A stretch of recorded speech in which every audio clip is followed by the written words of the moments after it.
So far so good. The rear drop links are done, the front drop links are done. Next I think we need to tackle these big old control arms. But first, this under tray's got to come off.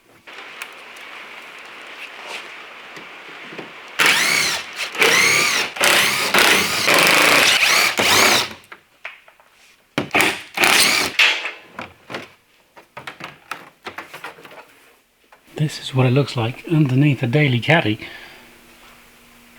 Not too bad. We seem to have a bit of an oil leak. No biggie though. That just means it's self-servicing. Just keep topping it up.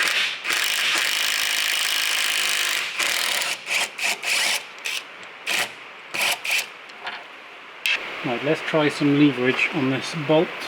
Seems to be a little tighter than the others. Oh, there it goes. The old noisy gun will take care of the rest, don't you? Oh yeah. Right. That bit. I think probably easiest just to get rid of... Sorry, I think you need to see this as well. Right, with most of the bolts out of the control arm, we're left with these three here. I know we have this ball joint with our new arms, so I'd like to replace it.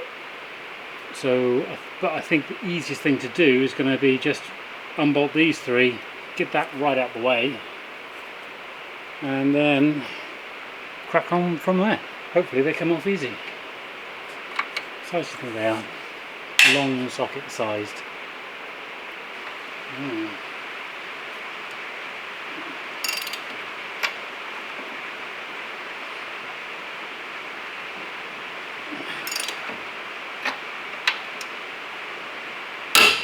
Oh yeah.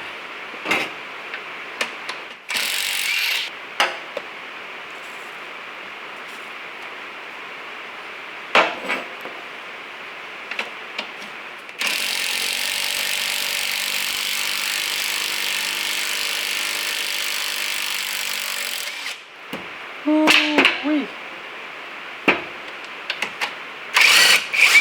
Oh, that was weird.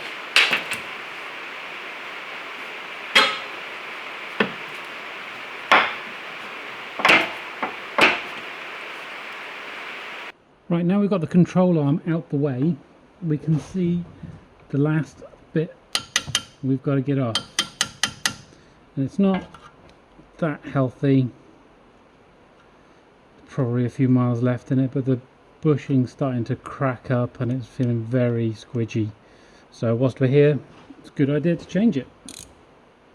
Hopefully we can change it with a spanner, because I don't know how else you'd get on there.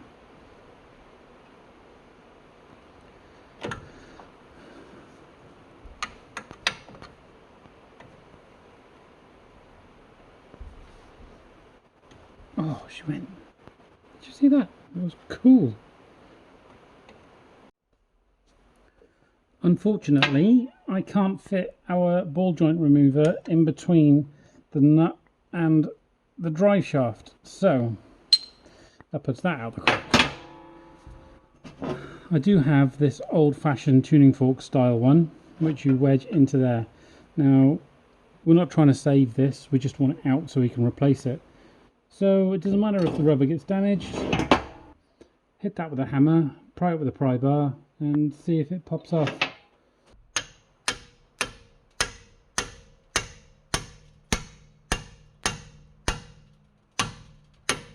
Oh, she went. Easy peasy. We're having such a good time today. Here's the old control arm, come off. As you can see, it's made from a pressed steel. There's the old ball joint.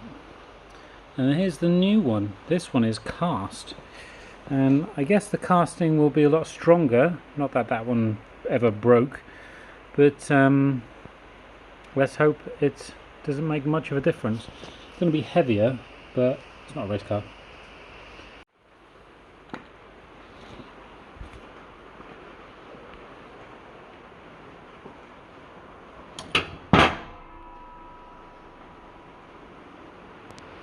Right, first things first, plenty of grease, as we have with everything else.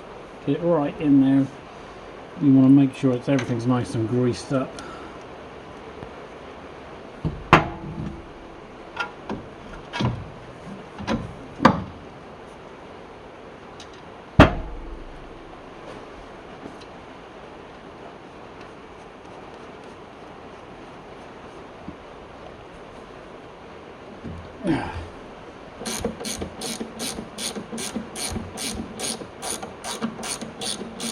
Very good.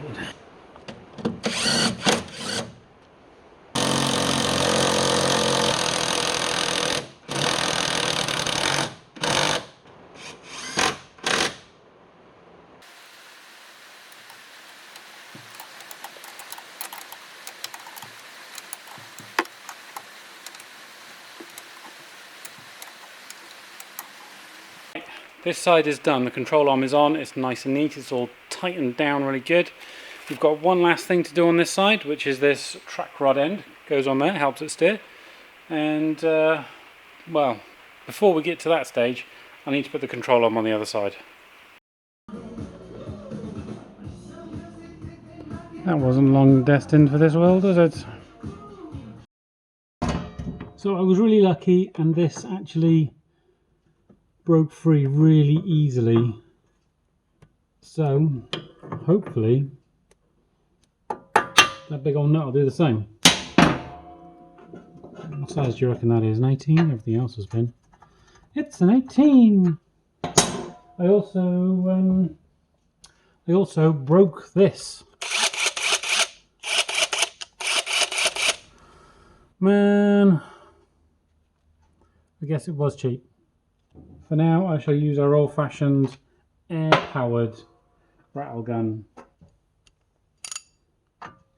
This one? Yep.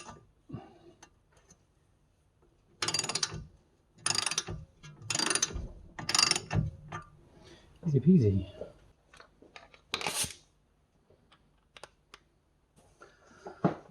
Loud noises, guys, loud noises. Oh.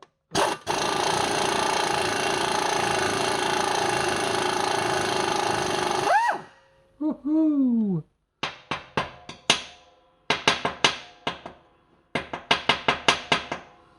Nice.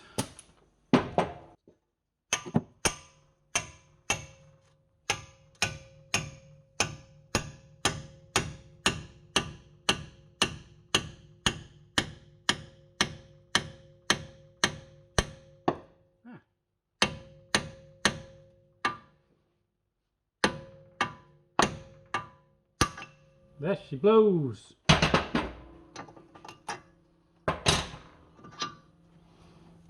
That just unwinds. This is going really well. So if you leave this one in place, then you know roughly where things are going to track up. Roughly.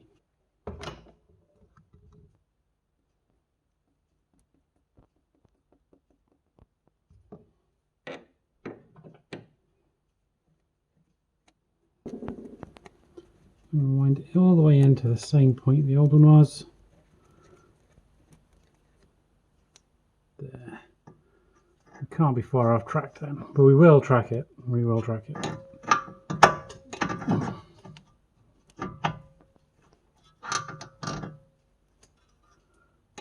Wait a minute, it was on the top. Boing.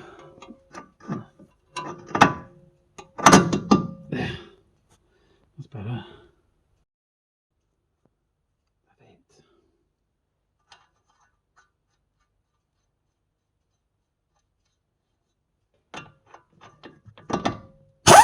Whoa! Other way, yeah?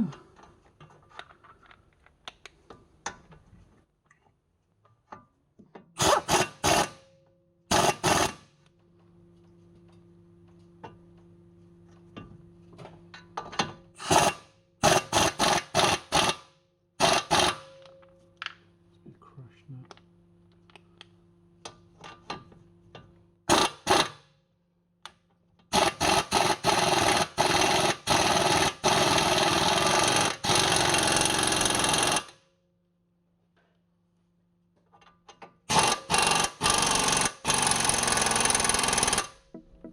Sweet.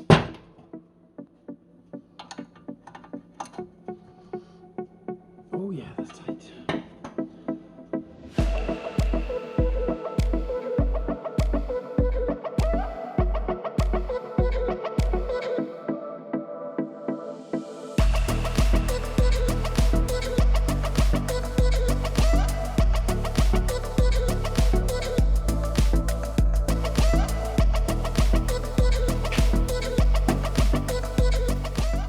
So,